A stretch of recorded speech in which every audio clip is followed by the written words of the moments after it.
This next technique is an orange belt technique, Dance of Death, classic Parker technique. It's been around forever. If you ever get a chance to see the Tower of Death, the Bruce Lee portion that was made back in, I don't know, sometime in the 80s, you'll actually see Danny Inosanto doing this technique, beating up one of Bruce Lee's friends. We do it just a little different in the AKKI. In the Parker version, the attack is a step-through attack, and there's actually a back switch contained within it. We don't do it that way. We do it as a right cross. The attack is a right cross, and this way, instead of doing a back switch where we stop the momentum of our progression into his space, we just keep that momentum going the whole time. All right, so with that, let's go ahead and start playing with some of the details of Dance of Death.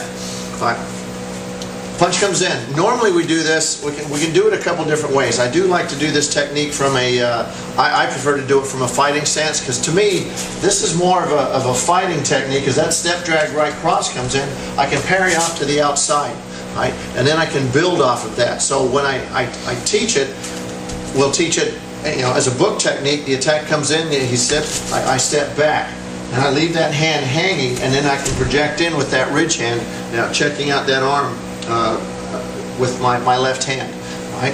Or what I prefer to do is I prefer to do it from the fight and advance in and really project. So maybe as an orange belt, you can play with the idea of standing naturally in a natural stance, but as you start working it, work your way towards the fighting application of it, because I just think it's very effective. So we're going to do the orange belt version first, and then maybe when we speed it up, I'll do it from the fight. All right. Attack comes in, we step back,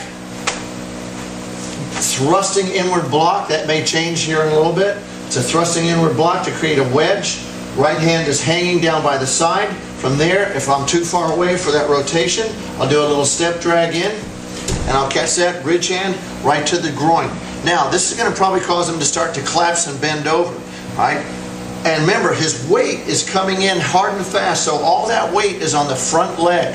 The right leg is light, okay?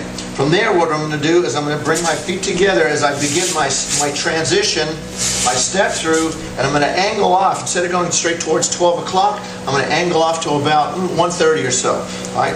So remember, weight's on the front leg, his weight is on the front leg, and I've just smacked him in the groin. So he may be thinking about something else for the split second. Now, as my hands come together, as my feet come together, I'm going to contour down. Whack. And that's a chop again to start, you know, every time we touch him, we want to make him hurt. Right? So there's that chop coming down, and I'm loading my right hand. I'm pulling it back to a thrusting point of reference. There's that push-pull action. So I've got this so far in halfway through my transition. Now from that point, I'm going to strike. I'm going to come in with a thrusting inward elbow. It's not a baseball bat. It's not a push, it's a stab. You're going to stab him with that, and then you're going to keep that momentum going at that new angle, and you're going to jerk up on the leg and thrust in with that elbow. Okay? Hand is loaded.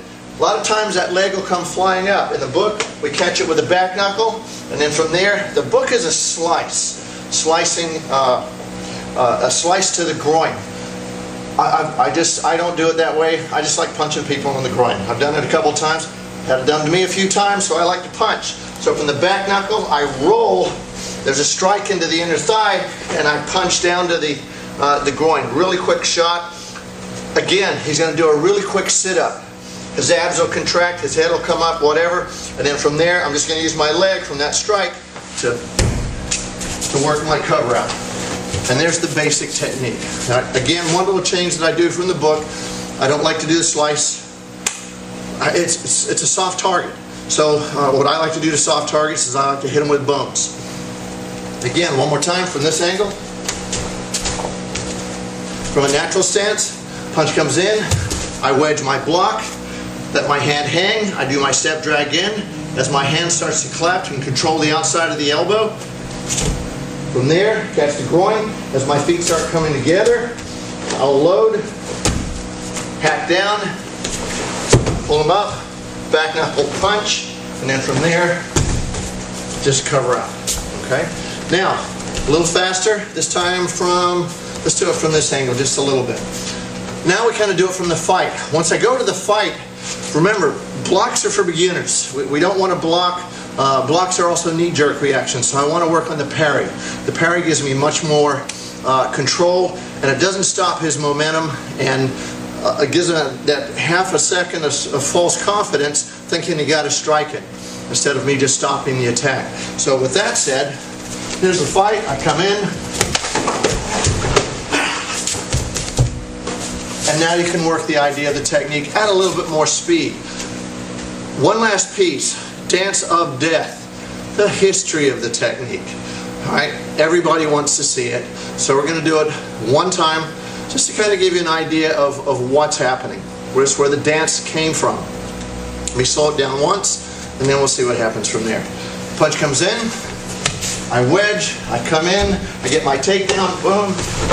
From here, back knuckle punch, control the toes, lock the heel, forward bow, get him over onto the stomach, expose his spine, stomp, come off, scrape stomp down onto that kidney side, check, thrusting sword hand, stomp, come off, kick the head, work your way through the technique. A little bit quicker.